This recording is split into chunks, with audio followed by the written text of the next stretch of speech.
तराशे हुए आँखों से मंज़र नहीं देखे जाते, जब जंग लाज़मी हो फिर लश्कर नहीं देखे जाते। नाज़रीन, मैं हूँ बिस्मिल्लाह आफ्ताब आलम और आप देख रहे हैं उर्दू हिंदी नॉलेज चैनल। देखिए, कई दिनों से यह सिलसिला रुक गया था। ऑब्जेक्टिव जो क्वेश्चन की सीरीज़ चल रही थी, रिवीज़न क्लास ये होने वाली है 42 शायद 42 या 43 नंबर की ये क्लास होने वाली है। आज कुछ इम्पोर्टेंट क्वेश्चनों पे ऑब्जेक्टिव मैं बात करूँगा। इन क्वेश्चनों में आपको उससे पहले दो बातें अर्ज़ करेंगे कि एक जो मेरी किताब आने वाली है शाहीन, ख़ास तौर से यूपी टीजीटी या फिर किसी भी सरकारी नौकरी के लिए, उसमें ये प्रैक्टिस सेट और साथ ही साथ में इसके अलावा अलग इम्पोर्टेंट फैक्ट आपको मिलने वाले हैं। जिस चैनल को आप देख रहे हैं उर्दू हिंदी नॉलेज चैनल, 21 जो मई है उस तारीख़ को चैनल के पूरे 7 साल हो जाएंगे। इसीलिए 21 तारीख शाम 12 बजे रात तक जो बुक है, जिसकी कीमत बुक और नोट्स की मैंने 450 रुपये रखी हुई थी, उसको घटा करके 300 रुपये कर दिया गया है और सिर्फ 21 तारीख 12 बजे रात तक ही है। उसके बाद जिस तरह से इसकी कीमत थी वही रहेगी। बुक करने के लिए 63 86 492 279 पर आप कॉल या व्हाट्सएप कर सकते हैं। आज का पहला सवाल देखिए, दर्जा झेल में से किसका ताल्लुक़ मानियात से नहीं है? गौर करना होता है जब इस तरह के सवाल हों तो नहीं पर आपको गौर करना है। ऑब्जेक्टिव क्वेश्चन करने की एक दो थ्योरी होती हैं, उसको आपको अपनाना चाहिए। अगर आपको क्वेश्चन पहले आप पढ़िएगा, क्वेश्चन नीचे के आंसर आप कभी मत पढ़िएगा और आप दिमाग में हिसाब लगाइएगा कि कौन सा आंसर हो सकता है। क्या इसमें जो है वो तासिर है या फिर तसव्वुर है या फिर तरादिफ़ है या फिर तखालिफ़ है? तो आपका आंसर जिस बच्चे ने दिया होगा ए, उसका आंसर एकदम राइट होने वाला है। आंसर आपका सही होगा ए। पहला वाला जो है आंसर सही है। ये जो है वो मानियात में नहीं आता है। मानियात का मतलब कोई लफ्ज़ है, उसके अंदर क्या मानी निकला, जैसे कोई शेर कहा गया तो उसमें क्या मफ़हूम है। यहाँ पर अगर लफ्ज़ मफ़हूम जोड़ दिया जाता तब भी बात सही हो जाती कि उसका भी ताल्लुक़, जैसे तसव्वुर है वो भी मफ़हूम को ही बयान करता है, तो अगर तसव्वुर को हटाकर मफ़हूम लिख देंगे तभी ठीक रहेगा। आप तासिर को शामिल नहीं कर सकते हैं। अगला सवाल है, उर्दू में अरबी के हुरूफ़ तहजी की तादाद कितनी है? उम्मीद करता हूँ सभी को आना चाहिए। देखिए, अगर फ़ारसी की पूछी जाती तो आपका आंसर हो जाता 4, लेकिन आपसे पूछा गया है अरबी की, तो सबसे ज़्यादा जो है वो अरबी के ही हुरूफ़ तहजी का इस्तेमाल उर्दू में किया गया है और उर्दू का जो रस्मुल ख़त है वो भी अरबी से मिला जुला करके ही अरबी और फ़ारसी के नस्तलीक को बनाकर निकाला गया है। तो आपका आंसर सही होने वाला है सी। पूरी वीडियो देखिएगा और वीडियो देखने के बाद निष्कर्ष निकालिएगा कि क्वेश्चन अच्छे थे तो लाइक कर देना है। लास्ट में पहले पूरी वीडियो देखिए और उसके बाद अगर आपको नहीं पसंद है तो डिसलाइक कर दीजिएगा। चैनल से हमेशा के जुड़ने के लिए ही चैनल को सब्सक्राइब करें और अन्यथा वो कोई ज़रूरत नहीं है। बहुत से लोग हैं जो यूट्यूब पर पढ़ा रहे हैं, मुझसे अच्छा पढ़ा रहे हैं, आप उनको देख सकते हैं, उनको फॉलो कर सकते हैं। ज़रूरी नहीं है इसी चैनल को फॉलो करें। अब आगे देखिए, मिर्ज़ा मोहम्मद रफ़ी सौदा का नाम आपको याद रखना है। इनके अजदाद जो है वो हिंदुस्तान कहाँ से आए थे? मैंने कई बार कहा, ख़ास तौर से अजदाद, किसने सफ़र कहाँ का किया, उसके वालिद का नाम, इंतकाल किस शहर में हुआ और उसकी वफ़ात किस शहर में हुई, ये सारी चीज़ें आपको मालूम होनी चाहिए। ये सारी चीज़ें मेरी बुक में मिलने वाली हैं। शहर व शहर सारे अदीबों के नाम आपको मिलेंगे, कवायद की पूरी लिस्ट आपको मिलेगी, साथ ही साथ में आपको इम्पोर्टेंट फैक्ट उसमें मिलने वाले हैं। तो आपका आंसर यहाँ पे तो सही हो जाएगा सी। बुखारा जो है वहाँ के रहने वाले मिर्ज़ा मोहम्मद रफ़ी सौदा के अजदाद थे। और साथ ही साथ में एक चीज़ आपको याद रखना चाहिए, जैसे ईरान से कहाँ किसके थे, अफ़गानिस्तान के किसके थे और बलूचिस्तान के कहाँ के थे। तो आपको ये चीज़, जैसे आप मान लीजिए ये प्रीवियस ईयर में अगर ये क्वेश्चन आया हुआ है, मेरी बात को थोड़ा सा गौर से अगर सुनेंगे तो आपकी तैयारी कम पढ़ करके बहुत अच्छी होने वाली है। जैसे मान लीजिए ये प्रीवियस ईयर, हम कहते हैं कि आप पढ़ना चाहिए प्रीवियस ईयर। आप क्या करते हैं, क्वेश्चन पढ़ा, आंसर लगाया, आंसर लगा करके और निकल गए। आपको ऐसे प्रीवियस ईयर क्वेश्चन नहीं तैयार करने हैं। प्रीवियस ईयर के क्वेश्चन को आपको कैसे तैयार करना है, मान लीजिए यही क्वेश्चन प्रीवियस ईयर का होता तो आपको पहले ये सारे सवाल पढ़ना है, इसके बाद ये चारों ऑप्शन पढ़ने हैं। आपका मान लीजिए ये ऑप्शन सही है, आपने ये ऑप्शन दे दिया। अब आपको अपने डायरी में नोट करना चाहिए या ईरान के कौन कौन थे, किसके अजदाद, और अफ़गानिस्तान के किसके थे, साथ साथ में बलूचिस्तान के किसके थे। इस बार बुखारा के पूछे हैं, तो अगली बार जो एग्ज़ाम टीजीटी का होगा तो वो अफ़गानिस्तान वाले को पूछ लेंगे या ईरान वाले को पूछ लेंगे। इसी तरह से मैंने किताब को अपनी बनाया है कि प्रीवियस ईयर के क्वेश्चन पढ़े गए, उसमें जो ऑप्शन दिए गए हैं उनसे रिलेटेड ही फैक्ट मैंने तैयार किए हैं। इसलिए मेरी बुक में आपको मीर हैं, गालिब हैं, ज़ौक़ हैं, इन तमाम लोगों के बारे में कोई मालूमात बुक में मेरी नहीं मिलने वाली है। ये बेसिक चीज़ें हैं जो सभी को पहले से ही मालूम हैं। मैंने उन फैक्ट को शामिल किया है जो दूसरी बुकों में ना मिले, या उन अदीबों को शामिल किया है जो दूसरी बुकों में नहीं मिलते हैं।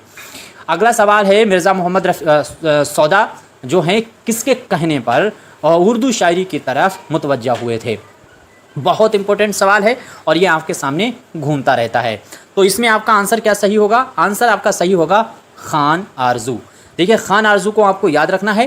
खान आरजू के कहने पर ही इन्होंने शायरी की तरफ मुतवज्जो हुए, जबकि खान आरजू जो हैं वो ख़ुद फ़ारसी के शायर हैं। उर्दू में इन्होंने सिर्फ 27 ही अशार कहे हैं। अगला सवाल है, दर्जा झेल में से सौदा ने किसकी मदाह में कसीदा लिखा था? आपको ये चीज़ देखना है। चारों ऑप्शन नीचे देखिए, बहादुर शाह ज़फ़र हैं, खान आरजू हैं, चिराग दहलवी हैं, या फिर आशिक अली निहाल चिश्ती हैं। उम्मीद करता हूँ सभी का आंसर सही होना चाहिए। दूसरी चीज़ आपको ये एक चीज़ और मैं आपके सामने रखूँगा कि मेरा व्हाट्सएप जो ग्रुप बना हुआ है उसमें भी जुड़ने के लिए जो मैंने नंबर बताया था 6386, या स्क्रीन पे दिख रहा है नंबर, उस पर कॉन्टैक्ट कर सकते हैं। उससे जुड़ करके आप उसमें कोई सवाल है तो डाल सकते हैं, उसमें जो सवाल डाले जाते हैं उनका जवाब दे सकते हैं। इस तरह से भी तैयारी को अपनी मजबूत करते रहिएगा। तो इसमें जिस बच्चे का आंसर होगा डी, यानी आशिक निहाल चिश्ती जो हैं, सैयद आशिक निहाल चिश्ती इनका नाम है, तो ये आंसर आपका सही होगा। इनकी मदाह में कसीदा जो है वो सौदा ने लिखा है। अगला सवाल है, किस सिन्फ से उर्दू शायरी की इब्तदा मानी जाती है? This is most important question है कि किस सिन्फ से उर्दू शायरी की इब्तदा मानी जाती है। मैंने प्रैक्टिस सेट कम से कम 2000 क्वेश्चन जो हैं वो प्रैक्टिस सेट के तैयार करके रखे हुए हैं, और वो नोट्स के तौर पे मैं आपके सामने भेज देता हूँ। PDF उसकी आपको मिलेगी, और आपको साथ ही साथ में उसकी होमवर्क शीट मिलेगी। घर पे उसकी प्रैक्टिस कीजिए। बाकी बुक जो है, अगर बुक बहुत ज़्यादा वजन बढ़ रहा है बुक में, तो उन क्वेश्चनों को हटा दिया जाएगा। वो क्वेश्चन उन्हीं के पास पहुँचेंगे जिन्होंने नोट्स लिए होंगे। बुक जो सिर्फ लेगा, तो अगर बुक का, चूँकि बुक की मैंने कीमत बहुत ज़्यादा मैं बढ़ाना नहीं चाहता हूँ, बस कीमत इतनी रखना चाहता हूँ कि जो उसमें ख़र्चा आता है वो पूरी तरह से निकल आए, मुझ पर बर्डन। लेकिन जिस तरह से आपने उसमें दिलचस्पी दिखाई है, मोहब्बत दिखाई है, आपका बहुत बहुत शुक्रिया। और 100 के समथिंग बुकें जो हैं आप ख़रीद चुके हैं। अगर इसी तरह से मोहब्बत आपकी रही तो बहुत जल्दी UGC नेट के लिए भी मेरी बुक मार्केट में आने वाली है, और उसमें भी ऐसे ही फैक्ट पे बात करेंगे जो क्वेश्चन एग्ज़ाम में पूछे जाते हैं जिस तरह के। तो इसमें आपका आंसर सही होगा मसनबी। मसनबी ही वो चीज़ है जो दक्कन में आई, और दक्कन में मसनबी शायरी की गई है, और उसी से उर्दू में शायरी की इब्तदा हुई। गज़ल मत लगा देना, कसीदा मत लगा देना, पुरानी सिन्फ समझ करके आप मसनबी को लगाइएगा। देखिए, दरअसल होता क्या है, इस पर 1 मिनट आपसे बात ही कर लें तभी आप समझ पाएंगे। होता क्या है कि सबसे पहले हम कोई कहावत कहना शुरू करते हैं, मुहावरा कहना मुआशरे में शुरू करते हैं। फिर वो मुहावरा बड़ा होकर के जो है वो ज़रबुल मिस्ल बनने लगता है। ज़रबुल मिस्ल मुहावरे से बड़ी होती है।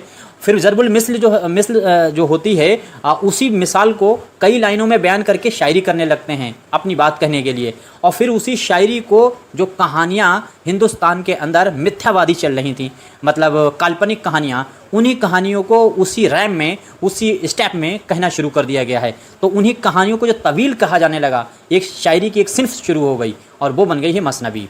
इस तरह से मसनबी का आगाज़ हुआ और उर्दू शायरी की इब्तदा हुई। जब शायरी उर्दू की बन गई, उर्दू में शायरी होने लगी, तब इसकी तरफ ये बोली थी पहले, इस बोली को कवायद में तब्दील करने की बात हुई। और जब बोली में कवायद आ जाती है तब उसी बोली को ज़बान कहा जाता है। यानी ज़बान और बोली में बहुत फ़र्क है।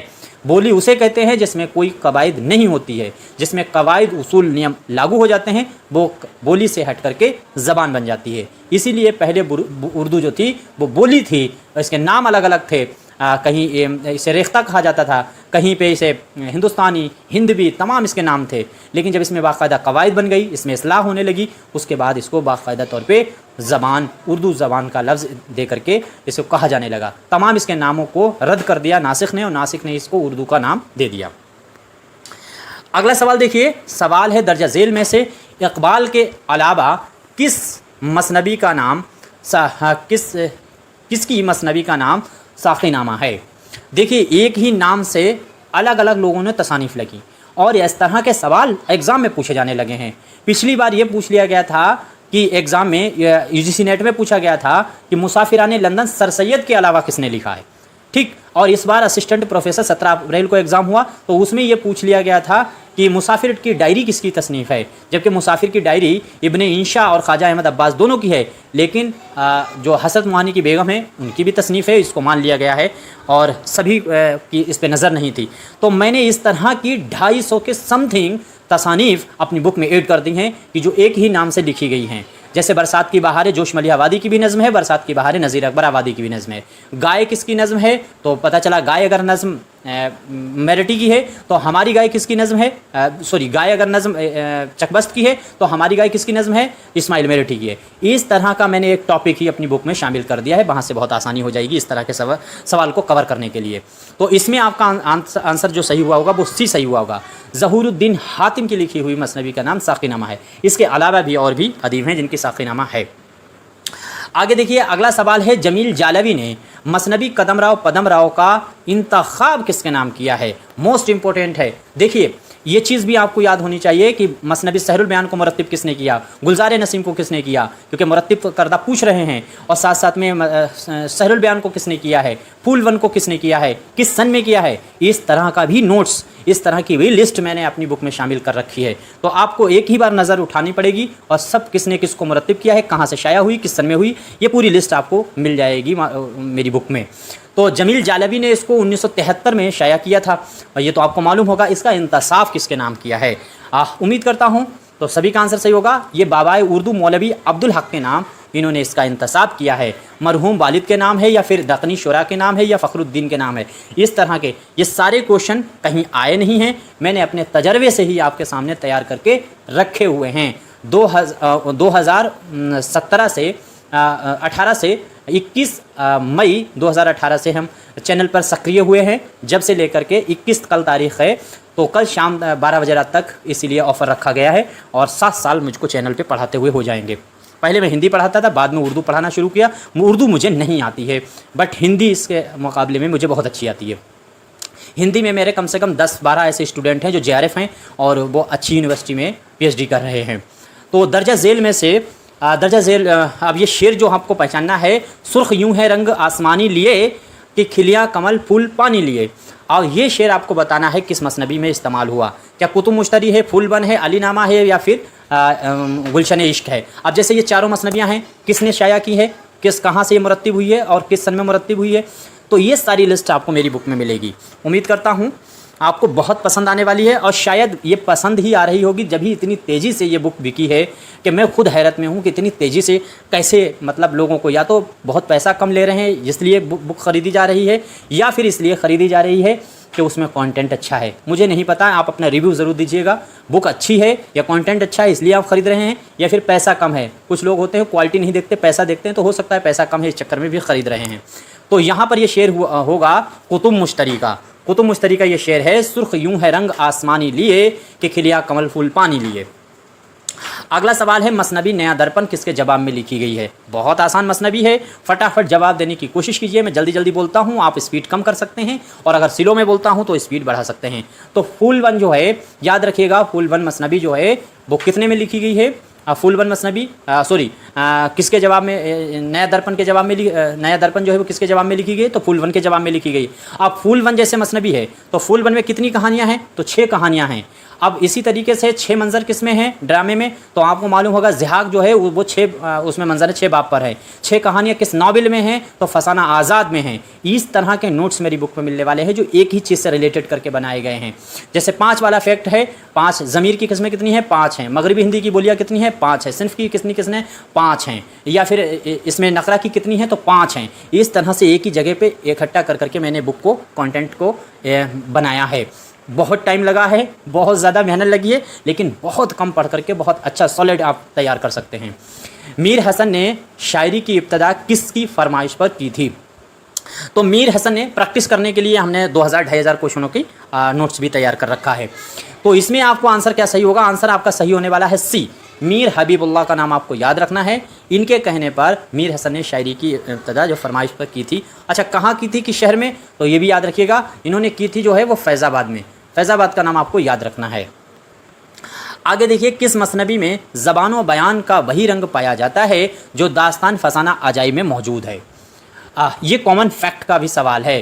कॉमन फैक्ट का कैसे सवाल है, आप इसको पकड़ सकते हैं। देखिए, आपको मालूम होगा कि फसाना अजाइब दास्तान जो है वो शुमाली हिंद की पहली तवाज़ात दास्तान मानी जाती है। अच्छा, तो कहाँ लिखी गई है शुमाली हिंद में, तो आप सभी को मालूम है ये लिखी गई है लखनऊ में। लखनऊ में मसनबी फसाना अजाइब लिखी गई है। तो अब इसमें से आप अंदाज़ा लगा लीजिए कौन सी मसनबी है जो लखनऊ की ही बयान करती है। तो आपका आसानी से मिल जाएगा गुलजार नसीब। तो ये सारी खूबियाँ गुलजार नसीब में हैं ज़बान बयान के एतबार से। अगला सवाल है किसने कहा था कि फ़ारसी बोस्तान ख़याल की जिल्दों की तकसीम अजीब उलझी हुई है। ये इम्पोर्टेंट है, कॉल आपको याद रखना चाहिए। किस किताब के बारे में या किसने किसके बारे में क्या कहा, ये चीज़ें पूछी जाती हैं। अच्छा, कॉल से भी मुताल्लिक मैंने 100 क्वेश्चन का प्रैक्टिस सेट भी अपनी बुक में शामिल कर रखा है, प्लस उसकी मैं प्रैक्टिस यूट्यूब पे भी करा चुका हूँ। रिसाले का भी 100 प्रैक्टिस करा चुका हूँ 100 क्वेश्चनों की। और वो एक कॉल वाली जो है वो भी बहुत इंपॉर्टेंट वीडियो है, उसमें देखा बहुत बच्चों ने है उसको। तो किसने कहा था फ़ारसी जो मसनबी बोस्तान ख़याल है उसके बारे में, आपका आंसर सही होगा ज्ञानचंद्र जैन। इन्होंने ये बात कही है, आंसर नंबर बी सही होने वाला है। दर्जा झेल में से आगे देखिए, दर्जा झेल में से मौलवी करीमुद्दीन अहमद का ताल्लुक़ दहली कॉलेज में किस तरह से था। क्या वो तालिबे इल्म थे, क्या वहाँ पर वो उस्ताद थे, सदर थे, मीर मुंशी थे। उम्मीद करता हूँ सभी का आंसर सही हुआ होगा। फटाफट जवाब देने की कोशिश कीजिए। क्वेश्चन अच्छे लगते हैं लाइक कीजिए, नहीं अच्छे लगते हैं डिसलाइक कीजिए। अपना मशवरा ज़रूर कमेंट में दीजिएगा। कल वाली वीडियो में जो मैंने क्वेश्चन रखे थे उसमें 2-3 बच्चों ने क्वेश्चन बताए हैं कि ये सन गलत हैं, तो सनों में आगे पीछे हेर फेर है, उनको मैं चेक कर लूँगा किताब में आने से पहले। तो इसमें आंसर उम्मीद करता हूँ पहला सही है। तालिबे इल्म जो थे वो मौलवी करीमुद्दीन थे। तज़किरा शुराए हिंदी करके इन्होंने लिखा है और उसी में सबसे पहले विकट कहानी को मुतारिफ़ कराने की काम किया है इन्होंने। आगे इंशाउल्लाह खान इंशा किसके मुसाहिब थे। फटाफट जवाब देने की कोशिश कीजिए, इंपॉर्टेंट क्वेश्चन है। अच्छा, आदमी चश्मक भी आपको ध्यान रखनी है कि किसकी है। मैं थोड़ा सा बिजी रहता हूँ, इस वजह से किताब को और जितना गहरा में ले जाना चाहता था, शायद मेरी अभी भी उसमें तिश्नगी बाकी है और कोशिश करेंगे कि आपको इतना अच्छा कंटेंट कर पाएँ। जब इतनी मोहब्बत आप उस बुक में दिखा रहे हैं तो इसके बाद मेरी बुक UGC नेट पर भी हर हाल में आएगी और इसी तरह के फैक्ट पे आएगी। ज़्यादा मोटी बुक नहीं होगी, 200-250 पेज में ही पूरा कंटेंट आपके सामने रख दिया जाएगा 90+ तक चले जाने के लिए। ढूंढ के रखा जाएगा इस तरह का कंटेंट। तो सादत अली खां जो हैं वो इंशाउल्लाह खान इंशा की मुसाहिब माने जाते हैं। और एक फरमाइश और बच्चों की तरफ से आई थी कि सिविल के लिए जो IS की तैयारी होती है उसके लिए भी सर कोई बुक उर्दू में बहुत अच्छी नहीं मिल रही है, उसके कंटेंट को कवर कीजिए एक बार। तो कोशिश करेंगे, ये काम थोड़ा ज़्यादा मुश्किल है, लेकिन हमारे अगर साथी मिलते हैं ऐसे उर्दू वाले या PhD वाले जो हमारा साथ दे सकते हैं तो उनको अपने साथ शामिल करके ऐसी भी बुक हम लॉन्च करेंगे जो IS या PCS के लिए हो। चूँकि मैंने 2 साल तक IS की तैयारी दिल्ली जो है गांधीनगर में की है और उसके बाद जब मेरा नेट हुआ तो फिर मैं जब से यहाँ डिग्री कॉलेज में असिस्टेंट प्रोफेसर के तौर पे पढ़ा रहा हूँ। किस मसनबी में आवर्द का अंदाज़ पाया जाता है। देखिए, मुझे उर्दू नहीं आती, मैं कई बार कहता हूँ, और आवर्द का अंदाज़ जो है वो गुलजार नसीब में पाया जाता है। मेरी हिंदी इसके उर्दू के मुकाबले में ठीक है, इसलिए मेरे हिंदी में बहुत स्टूडेंट हैं जो अच्छे ओहदों पर फाइज हैं या पहुँचे हैं। आगे देखिए, क़ुर्रतुल ऐन हैदर का पहला अफ़सानवी मजमुआ कौन सा है। पतझड़ की आवाज़, मेरे भी सनम खाने, सितारों से आगे या शीशे के घर। अब देखिए, पहली तसनीफ़ आखिरी तसनीफ़, पहली तसनीफ़ आखिरी तसनीफ़ ये लगातार पूछ रहे।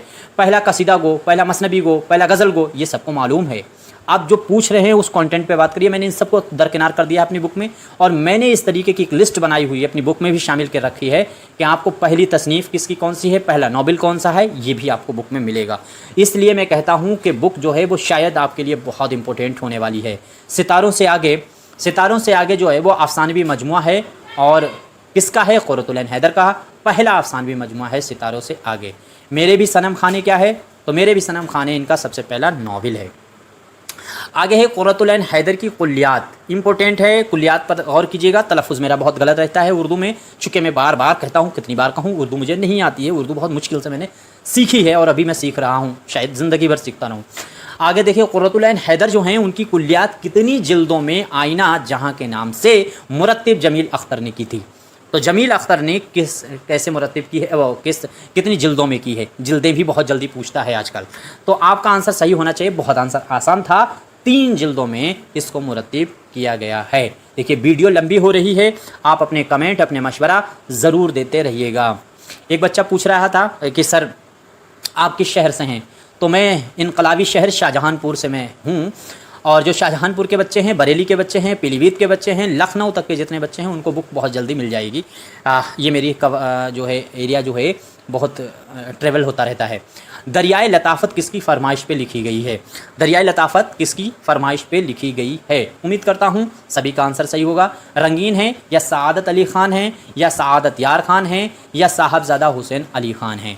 2 चीज़ें याद रखिएगा, इंशाअल्लाह ख़ान इंशा की दोनों किताबें हैं। दरियाए लताफ़त आपको मालूम है और साथ ही साथ में जो है आपको इनकी रानी केतकी की कहानी मालूम है। दरियाए लताफ़त आपसे पूछी गई है, आंसर आपका बी सही होगा, सआदत अली ख़ान। और अगर रानी केतकी पूछी जाती तो साहबज़ादा हुसैन अली ख़ान। ये चीज़ आपको याद रखना होगा। आगे देखिए अगला सवाल है कृष्ण चंद्र का नोबेल शिकस्त। तो शिकस्त जो है वो 1943 में कितने दिन में मुकम्मल किया गया था? मोस्ट इम्पोर्टेंट है, वेरी मोस्ट इम्पोर्टेंट है। उम्मीद करता हूँ सभी का आंसर सही होगा। देखिए अगर कुछ चीज़ें बुक में छूट जाती हैं तो मैंने कोई अपना पेड कोर्स नहीं बेचा है। आपको बची हुई चीज़ें और मुकम्मल तैयारी यूपीटीजीटी की इसी चैनल पर होने वाली है। एक एक चीज़ के एक एक फैक्ट को मैं आपके सामने रखता रहूँगा।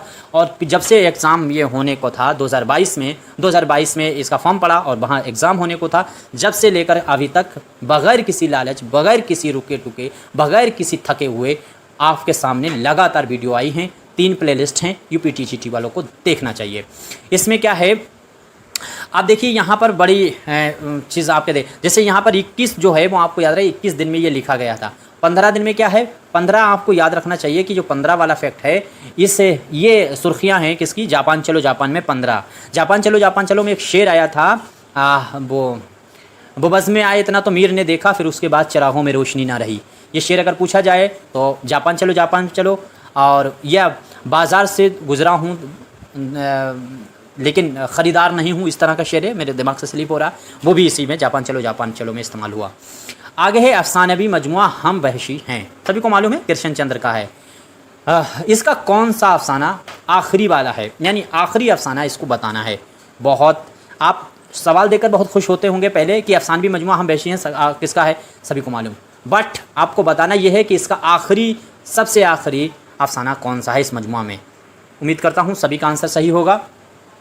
देखिए अगर पहला पूछा जाता तो अंधे ही था, दूसरा पूछा जाता तो लाल बाग था, लेकिन अगर आपसे पूछा जाए आखिरी तो लाला घसीटा राम जो है वो इसका आखिरी अफ़सानवी मजमुआ है, वो सॉरी इस मजमुआ का आखिरी अफ़साना है। आगे देखिए अगला सवाल है औरत और मर्द किसका लिखा हुआ मशहूर ड्रामा है? इस्मत चुग़ताई, कृष्ण चंद्र, अज़ीज़ अहमद या फ़िक्र तौसबी?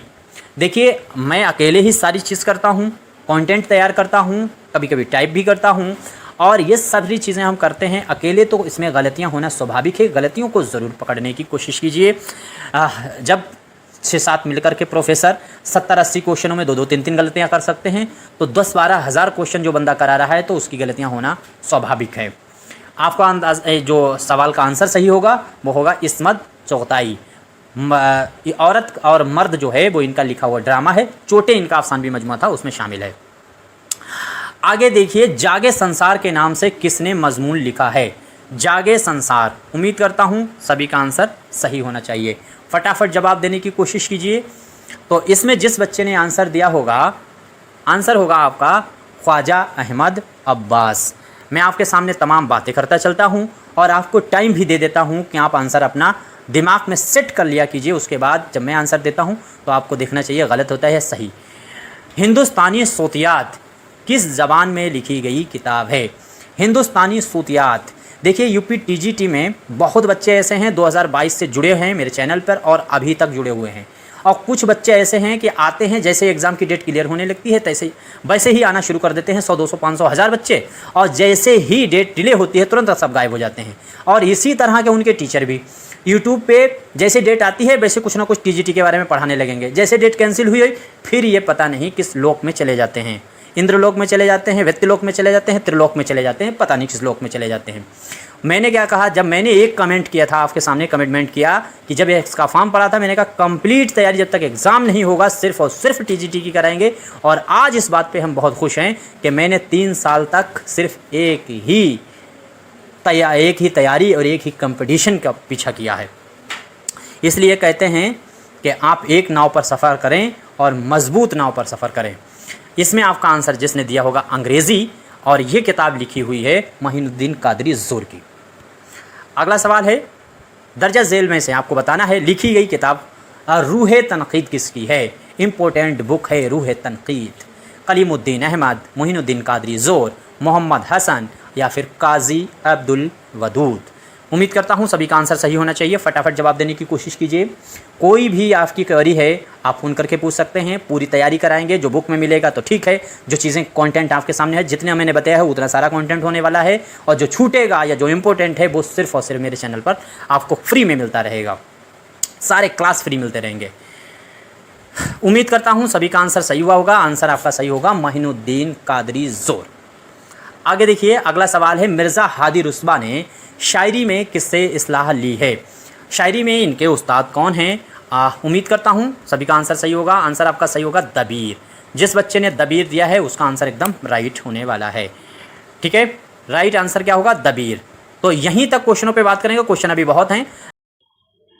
अब आखिर में उम्मीद करता हूँ आपको वीडियो अच्छी लगी होगी, और सारे क्वेश्चन अगर अच्छे लगे हैं तो लाइक कर सकते हैं, नहीं अच्छे लगे तो डिसलाइक कर सकते हैं। कोई मशवरा है तो ज़रूर दीजिएगा, कमेंट करके बताइएगा। और पिछले 3-4 साल से हम लगातार, जब से फॉर्म पड़ा है, टीजीटी की तैयारी करा रहे थे, तो ये सारी जो प्रैक्टिस मैंने कराई है वो मैराथन के तौर पर हम आपके सामने ले आएंगे। पूरी जितनी मैराथन हम लेकर के आते हैं आपको लगातार देखते रहना चाहिए, और जो भी अगर इम्पोर्टेंट लगता है तो उसका स्क्रीनशॉट ले लीजिए, बाद में आखिरी दिन पर उनका रिवीजन कर लीजिए। बाकी ज़्यादा चीज़ें नहीं हैं। ये किताब आखिर में अपनी शाहीन है, और 2026 में नई वैकेंसी टीजीटी, जीआईसी वगैरह की टीजीटी और असिस्टेंट प्रोफेसर और पीजीटी की आने वाली हैं, तो उसके लिए बहुत इंपॉर्टेंट किताब है। और अभी भी अगर आपने जीआईसी का एग्ज़ाम देना है तो इस किताब को मंगा सकते हैं। टीजीटी का एग्ज़ाम देना है तब भी इसको मंगा सकते हैं। इसमें जो प्रैक्टिस सेट दिए गए हैं उनको आप देख सकते हैं। बाकी ये नंबर है, इसके बारे में आपको पता ही चलता रहता है। पूरी वीडियो आपने देखी होगी, उसमें कहीं भी आपको कोई ऐड नहीं दिख रहा होगा जिसको मैं कहें।